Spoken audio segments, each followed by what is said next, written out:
Hello friends, welcome to Ali veterinary wisdom. दोस्तों, बहुत बहुत स्वागत है आपका। Layer farming step by step जो कॉम्प्रिहेंसिव ट्रेनिंग प्रोग्राम है हमारा, उसका ये 22वां लेक्चर है, 22वीं वीडियो है, जिसमें हम डी बीकिंग के बारे में बात करेंगे।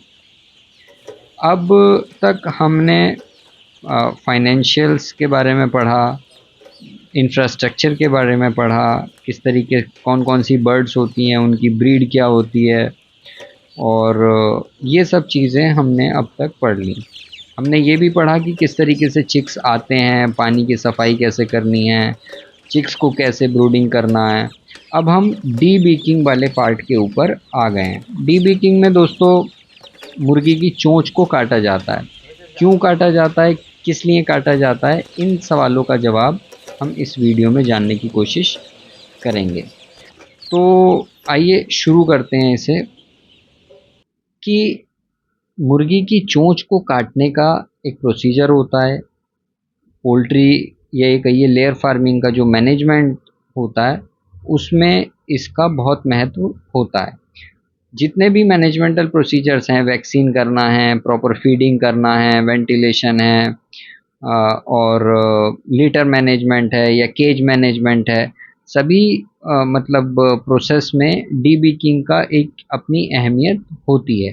क्योंकि ये एक ऐसा प्रोसीजर है जिसके बाद जो बर्ड है हमारा, वो काफ़ी स्ट्रेस में आ जाता है, और उस स्ट्रेस को रिलीव करना हमारे लिए बहुत ज़रूरी होता है। अदरवाइज़ बर्ड दाना खाना कम कर देता है अगर ठीक से डीबीकिंग नहीं हुई है, या उसमें पेन है, न्यूरोमास बन गए हैं, तो कई सारी प्रॉब्लम आ जाती हैं अगर ठीक से डीबीकिंग नहीं की हुई होती है।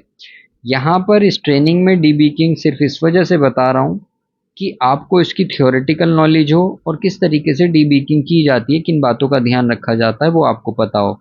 अगर आप एक्सपीरियंस नहीं हैं तो आप अपने कमर्शियल फ्लॉक में खुद डीबीकिंग करने को अवॉइड करें। किसी ट्रेंड या एक्सपीरियंस जो बंदे रहते हैं, जो फार्म टू फार्म जाके ये काम करते हैं, उन्हें ही इस काम के लिए बुलाएं अपने यहाँ।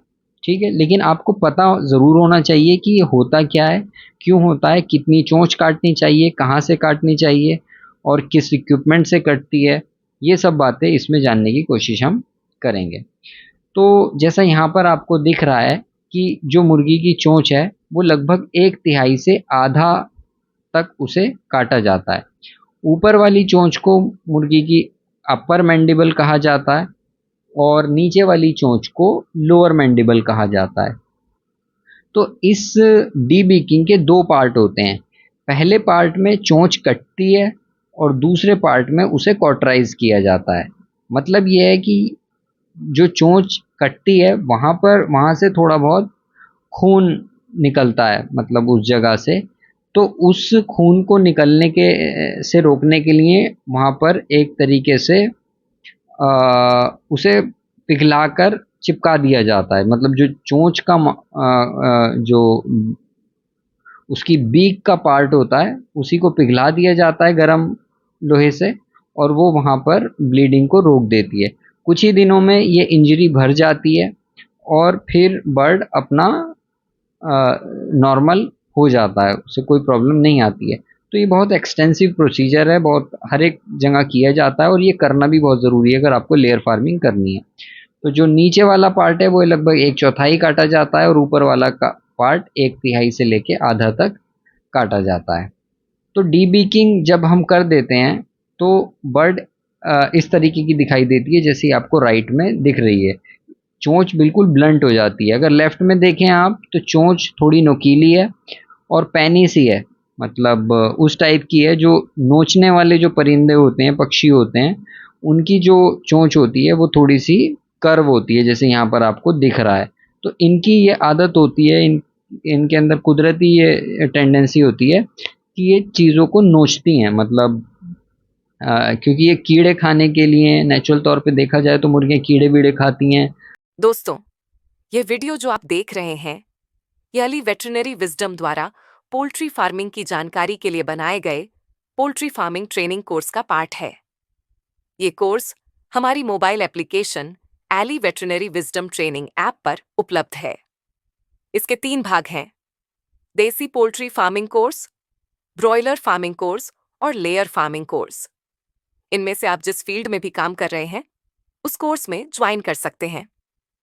इन सभी ट्रेनिंग कोर्स में हमने विस्तार से उन सभी पहलुओं को बताने की कोशिश की है जो एक सक्सेसफुल फार्मिंग के लिए आवश्यक है।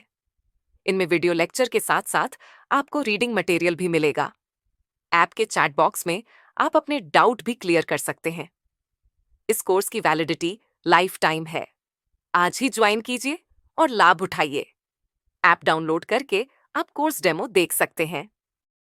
चोंच से ज़मीन खोदती हैं, है ना, कीड़े खाने के लिए, तो उस हिसाब से बनी है। तो ये ठोंग मारने के लिए या चोंच मारने के लिए इनकी इनकी एक टेंडेंसी होती है। इसी वजह से ये जो अगर इन्हें प्रॉपर फीड ना मिले, एग्रेसिव हों, एंजाइटी में हों, तो ये दूसरी बर्ड्स को भी नोचने लगती हैं, जिससे कैनिबलिज्म होता है, फेदर पिकिंग होती है, दूसरी बर्ड्स के पंखों को नोच लिया जाता है। तो इन बातों से बचाने के लिए डीबीकिंग को किया जाता है। तो यहाँ पर हम इसी चीज़ को पढ़ लेते हैं एक बार कि फीड का वेस्टेज कम करने के लिए डीबीकिंग की जाती है, और साथ साथ फेदर और वेंट पैकिंग, मतलब जो बर्ड एक दूसरी बर्ड के वेंट को या उसके पंखों को नोचती है उसे भी कम किया जाता है। मतलब इसके द्वारा जब हम डीबीकिंग कर देते हैं तो जो ब्लंट उसका वो होता है, मतलब चोंच जो ब्लंट हो जाती है तो वो दूसरी उसे नुकसान नहीं पहुंचा पाती। और सबसे अहम बात इसमें यही आती है कि जब वो दूसरी बर्ड को चोंच नहीं मारेगी तो कैनिबलिज्म की प्रॉब्लम नहीं आती है। कैनिबलिज्म क्या है? एक तरीके से एक बहुत ही एग्रेसिव बिहेवियर होता है बर्ड का, जिसमें वो दूसरी बर्ड को अपनी चोंच से नुकसान पहुंचाती हैं।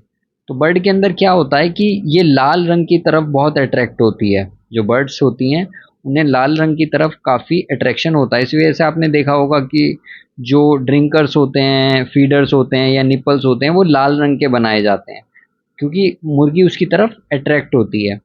तो अगर कोई मान लीजिए किसी केज में आपने बर्ड्स को रखा हुआ है और वहाँ पर किसी तार की वजह से या किसी भी वजह से, फेदर पैकिंग की वजह से किसी बर्ड को इंजरी हो जाती है, वहाँ से खून आने लगता है। अंडा देने में अक्सर ऐसा होता है कि वेंट जो होता है अंदर का लाल रंग का वो बाहर रह जाता है ना? तो वो जब दूसरी मुर्गी को दिखता है तो वो लाल रंग उसे अट्रैक्ट करता है और मुर्गी वहाँ पर ठोंग मारना या चोंच मारना शुरू कर देती है। जब वो वहाँ पर मारती है तो ज़ख्म बढ़ता चला जाता है और मुर्गियों को भी दिखता है वो लाल रंग। तो इस तरीके से कैनिबलिज्म का एक बिहेवियर हो जाता है। एक मतलब मुर्गी दूसरी मुर्गी को मारने लगती है। जब वो ज़ख्मी हो जाती है तो वो अपना बचाव नहीं कर पाती इतना उससे। तो ये जो प्रवृत्ति है इसको रोकने के लिए ब्लंट किया जाता है चोंच को, और उस ब्लंट करने को डीबीकिंग कहते हैं या चोंच काटना इस प्रोसीजर को कहते हैं। ये ज़्यादातर एग टाइप बर्ड्स में होती है, लेयर बर्ड्स में की जाती है। ब्रॉयलर चिकन्स में डीबीकिंग की ज़रूरत नहीं होती है, ना ही की जाती है। बीक ट्रिमिंग जो है वो ब्रूडर एज में और ग्रोअर स्टेज में दो टाइम की जाती है। जो कन्वेंशनल या ट्रेडिशनल टाइप की डीबीकिंग होती है जो हॉट ब्लेड से करते हैं, गरम जो ब्लेड होता है उससे करते हैं, तो वो 2 बार की जाती है, ब्रूडिंग स्टेज में और एक ग्रोइंग स्टेज में। और पहली बीक ट्रिमिंग जो होती है वो 7 से 10 दिन की एज पे होती है, और दूसरी बीकिंग जो होती है या बीक ट्रिमिंग होती है वो 10 से 12 हफ्ते की एज पे होती है, केज में ट्रांसफ़र करने से पहले। अगर डीबीकिंग ठीक नहीं हुई है और बर्ड को दाना खाने में कोई प्रॉब्लम हो रही है तो वो अंडरवेट रह जाएगा, या उसमें न्यूरोमास बन गए हैं तो वहाँ पर कंटिन्यूसली दर्द होता रहता है, बर्ड खाता कम है, वेट गेन नहीं करता, फिर वो लेइंग में भी उस तरीके से नहीं आता है। तो अगर डीबीकिंग ठीक नहीं होती है तो पूरे के पूरे फ्लॉक्स भी ख़राब हो जाते हैं। तो जब भी डीबीकिंग करें या करवाएं तो किसी एक्सपीरियंस स्टाफ से डीबीकिंग करवानी चाहिए, क्योंकि इसका पता आपको अभी नहीं चलेगा, इसका पता चलेगा आपको जब बर्ड लेइंग में आ जाएगा। ठीक है? और लेइंग में आने के बाद डीबीकिंग करना बहुत कठिन होता है और पूरा फ्लॉक फिर वो बैठ जाता है। तो जो दूसरी बीक ट्रिमिंग होती है वो अक्सर जो ओपन साइडेड हाउसिंग होती है उनमें रिकमेंड की जाती है, जो ओपन शेड्स होते हैं, और ज़्यादातर 80% जो शेड्स हैं लेयर फार्मिंग के वो ओपन शेड्स ही होते हैं। कई बार हैचरी में भी बीक ट्रिमिंग होती है। इंफ्रारेड एक मशीन आती है, वो अगले लेक्चर में बताएंगे। या 7 से 10 दिन पे या हैचरी के अंदर ही उससे बीक ट्रिमिंग कर दी जाती है, जिससे फीड वेस्टेज मतलब कम होता है और फिर और बीक कम डैमेज होती है, मतलब आसानी से हो जाता है, उसमें ज़्यादा प्रॉब्लम उसे नहीं आती है इस की तरह। मतलब जैसा हॉट ब्लेड से जब डीबीकिंग करते हैं तो उसमें थोड़ी सी प्रॉब्लम होती है, बर्ड को ज़्यादा स्ट्रेस में आता है, इंफ्रारेड में इतना स्ट्रेस में नहीं आता है। तो दो मेथड मेथड होते हैं बीक ट्रिमिंग के, एक hot blade beak trimming method और एक इंफ्रारेड बीक ट्रिमिंग मेथड। तो जो हॉट ब्लेड मेथड है ये बहुत पुराना है, कन्वेंशनल है, ट्रेडिशनल है और अब भी बहुत प्रचलित है और बहुत सारे लोग इसे ही अपनाते हैं।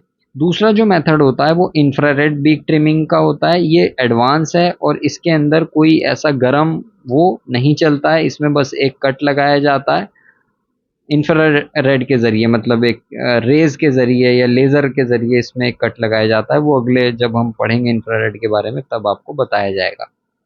एक ऐसे ही एक्सपेरिमेंट भी हुआ था 3600 बर्ड का, जिसमें 1200 बर्ड में डीबीकिंग नहीं की गई और 1200 बर्ड में डीबीकिंग की गई इंफ्रारेड से और 1200 में डीबीकिंग की गई हॉट ब्लेड मेथड से।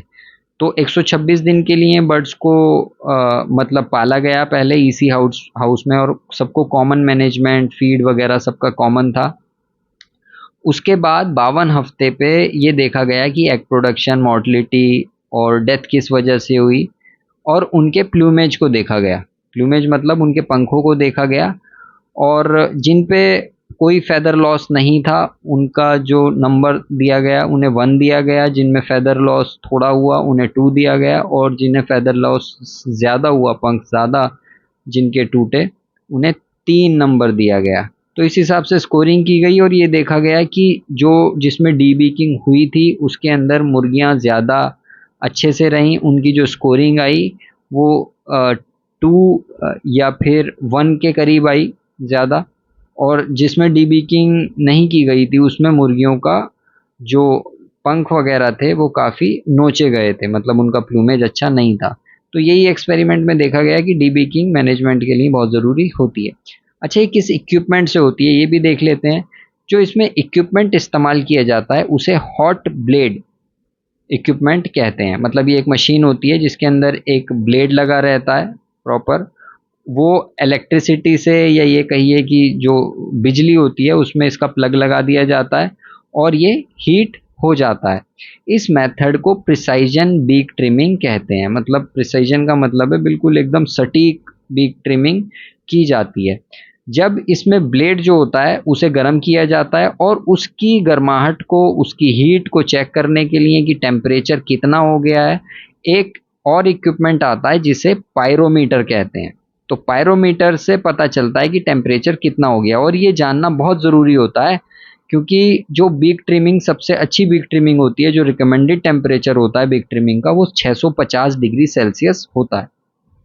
और ये जो ब्लेड होता है जिससे ट्रिमिंग होती है इसे कॉटराइजिंग ब्लेड कहा जाता है और 650 डिग्री सेल्सियस पे ये चेरी रेड कलर का हो जाता है, जो कि बीक ट्रिमिंग के लिए और कॉटराइजेशन के लिए रिक्वायर्ड टेम्परेचर होता है और ये कलर से इसका अंदाज़ा लगाया जाता है। ठीक है, इसके साथ साथ एक टेम्पलेट होती है इस मशीन के अंदर, उस टेम्पलेट में कुछ होल्स होते हैं जैसे कि आपको यहाँ पर इस पिक्चर में दिखाई दे रहे हैं।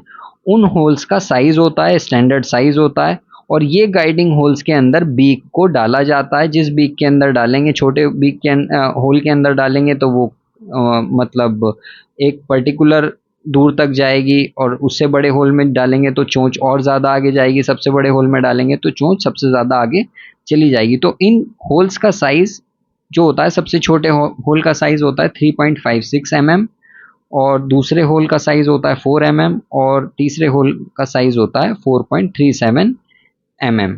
तो इसमें चोंच को डाला जाता है। तो ये तो गाइडिंग प्लेट हो गई और ये टेम्पलेट भी कहते हैं, इससे गाइडिंग होल्स होते हैं और ऊपर कॉटराइजिंग ब्लेड रहता है। तो हॉट ब्लेड के जो डायमेंशंस होती हैं, कितनी बड़ी होती है ये मशीन, ये यहाँ पर आप देख सकते हैं। 14 सेंटीमीटर, 27 और 16 सेंटीमीटर इसकी विड्थ होती है, 14 सेंटीमीटर हाइट होती है। तो इंडियन फार्मिंग प्रैक्टिस में अगर हम देखें तो हॉट ब्लेड बीक ट्रिमिंग ही ज़्यादा प्रैक्टिस की जाती है कमर्शियल फार्म्स में। सही है। और हॉट ब्लेड जो बिग ट्रिमिंग होती है, ये हमेशा ट्रेंड स्टाफ से करवानी चाहिए, एक्सपीरियंस लोगों से करवानी चाहिए। जब वो लोग कर रहे हो तो आप भी एज ए प्रैक्टिस कुछ बर्ड्स को पकड़ के कर सकते हैं, अपना करके देख सकते हैं। अदरवाइज पहली बार में आप इस चीज़ को करना अवॉइड करें। पहले सीखें, मतलब प्रैक्टिकली कैसा होता है। थ्योरी तो मैं यहाँ पर आपको बता ही रहा हूँ, लेकिन प्रैक्टिकली जब आप मुर्गी को खुद पकड़ेंगे तो आपको समझ में आएगा। तो दो क्रिटिकल प्रोसेस होते हैं इसमें, जैसा पहले भी बताया। ब्लेड को गर्म कर लिया जाता है, तो हॉट जब हो जाता है, वो चेरी रेड कलर का हो जाता है, तो उसे चलाया जाता है, वो ऊपर से नीचे आता है और बीक को काटता हुआ चला जाता है। उस कटने को ट्रिमिंग करना कहते हैं। ट्रिम हो गए, जैसे हम अपने नाखून काटते हैं तो कहते हैं ना कि नेल्स ट्रिम कर लो, तो नेल्स की ट्रिमिंग हो जाती है। तो इसी तरीके से बीक की ट्रिमिंग हो जाती है जब बीक कट जाती है। जब कट जाती है और उसे सिर्फ कटा हुआ छोड़ दें तो वहां से खून आने लगता है और उसे दर्द भी बहुत होता है। तो उसे कम करने के लिए, उस ब्लीडिंग को रोकने के लिए कॉटराइजेशन किया जाता है। कॉटराइजेशन का मतलब ये होता है कि वो जो हॉट ब्लेड है, वो गरम जो ब्लेड है, उसके ऊपर थोड़ी देर के लिए, 2 सेकंड के लिए उस बीक को चिपकाते हैं ताकि वो वहां से पिघलकर उस ब्लीडिंग को रोक दे। तो इसके लिए ह्यूमन हैंडलिंग होनी चाहिए, मतलब जो हैंडलिंग आप करें बर्ड की, वो बहुत अच्छी तरीके से, प्यार से और कायदे से करनी चाहिए। और उसके लिए राइट टेम्परेचर होना चाहिए हॉट ब्लेड का, ना कम हो ना ज़्यादा हो। मतलब 600 से 650 डिग्री सेल्सियस के बीच में ये टेम्परेचर रहता है। और ये देखा जाता है कि ब्राइट रेड कलर जब उसका हो जाए, चेरी जैसा जैसा मतलब लाल रंग होता है, वो जब हो जाए तभी उसे हमें इस्तेमाल करना चाहिए। और जो होल्स होते हैं, गाइडिंग होल्स होते हैं, उन गाइडिंग होल्स को भी का इस्तेमाल करते हुए एज के हिसाब से उन गाइडिंग होल्स का इस्तेमाल किया जाता है और बीक को ट्रिम कर दिया जाता है। जैसा यहाँ पर आप देख रहे हैं कि जो स्केल है, 5 मिलीमीटर का स्केल है, उसमें बीक को किस तरीके से अंदर तक लाया जाता है। ठीक है, 5 मिलीमीटर के स्केल में चोंच की आप साइज को देख सकते हैं। तो ऑपरेटर क्या करता है, जो चूजे को पकड़ता है, जब ये मतलब शुरू के 10 दिन में ये डीबीकिंग, जो पहली वाली डीबीकिंग होती है, शुरू के 10 दिन में कर दी जाती है। तो इसमें जो अंगूठा होता है वो सर के पीछे रखा जाता है और इंडेक्स फिंगर जो होती है, जो पहली उंगली होती है, उसे नीचे वाली चोंच के नीचे रखा जाता है और उसे थोड़ा सा दबाया जाता है। मतलब पीछे से भी दबाते हैं और नीचे से भी दबाते हैं, क्योंकि ऐसा ना हो कि पीछे से आपने ज़्यादा दबा दिया, नीचे से नहीं दबाया, तो चूजे की जीभ बाहर निकल के आ जाएगी। और अगर जीभ आ गई बाहर और ट्रिमिंग करते टाइम, तो वो जीभ भी जल जाएगी और मुर्गी फिर मरी जाती है। तो इस बात का ख्याल रखा जाता है। तो स्लाइड प्रेशर दिया जाता है नीचे से भी और ऊपर से भी, ठीक है, ताकि वो मतलब अपनी जीभ को पीछे ही रखे। तो चूजे को थोड़ा सा टिल्ट किया जाता है। उसके बाद जब बीक को गाइडिंग होल में हम डाल देते हैं, उसके बाद 15 डिग्री के करीब उसे हॉरिजॉन्टल से 15 डिग्री के एंगल पर टिल्ट कर लिया जाता है और फिर कॉटराइज किया जाता है साइड्स को भी, मतलब उसे थोड़ा सा घुमा के कॉटराइज किया जाता है ताकि जो बीक ट्रिम हुई है वहाँ पे वो सील हो जाए, मतलब जो ब्लड वेसल्स वगैरह हैं। अगर ऐसा हम नहीं करते तो वो बीक दोबारा से ग्रो होने लगती है और दोबारा उसकी ट्रिमिंग करना बहुत मुश्किल होता है और वो हो नहीं पाती है। मतलब अनइक्वल ग्रोथ देखने को मिलती है बीक की। और चिक्स की एज को देखते हुए हम ये बात डिसाइड करते हैं कि हमें किस होल के अंदर उसको उसकी ट्रिमिंग करनी है।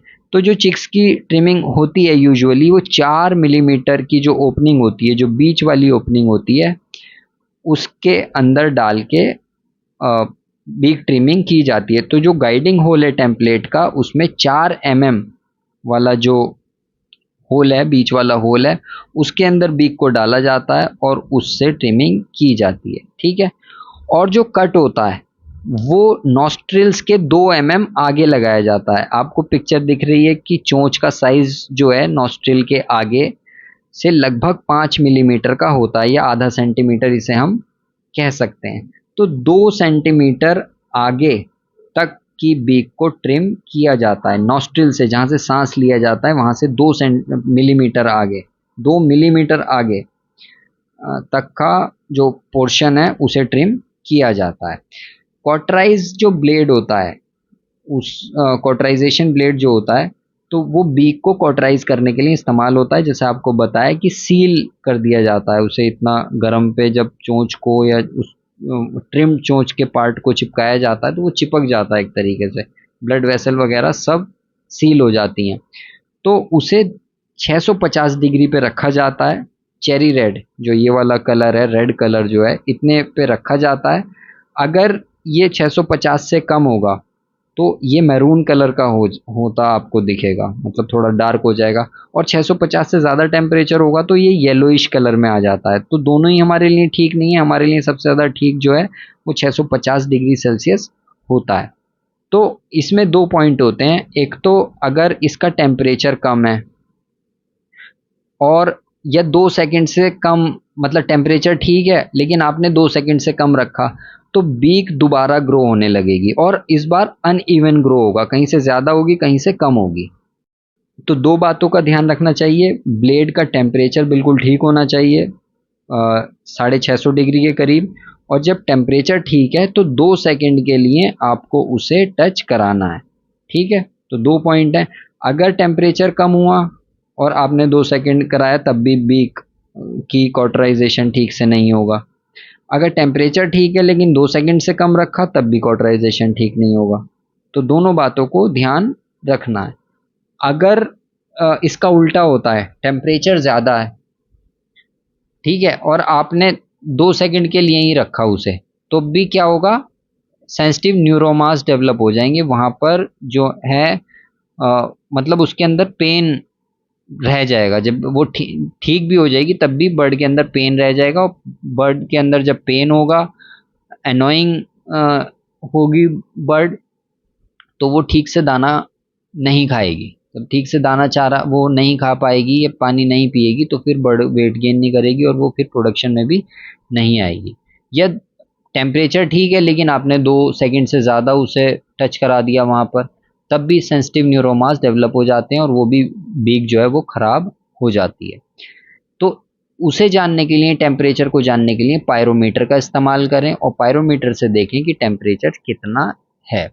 थोड़ा बहुत टेम्परेचर मतलब चल जाता है, लगभग 40 डिग्री का जो टेम्परेचर वेरिएशन होता है वो 40 डिग्री तक चल जाता है, लेकिन जितना कम वेरिएशन हो उतना अच्छा है, क्योंकि एक्सटर्नल इन्फ्लुएंस होते हैं, पंखा चल रहा है, ठंड का मौसम है, गर्मी का मौसम है, इस चीज़ पे भी थोड़ा बहुत टेम्परेचर वेरी तो करता ही है।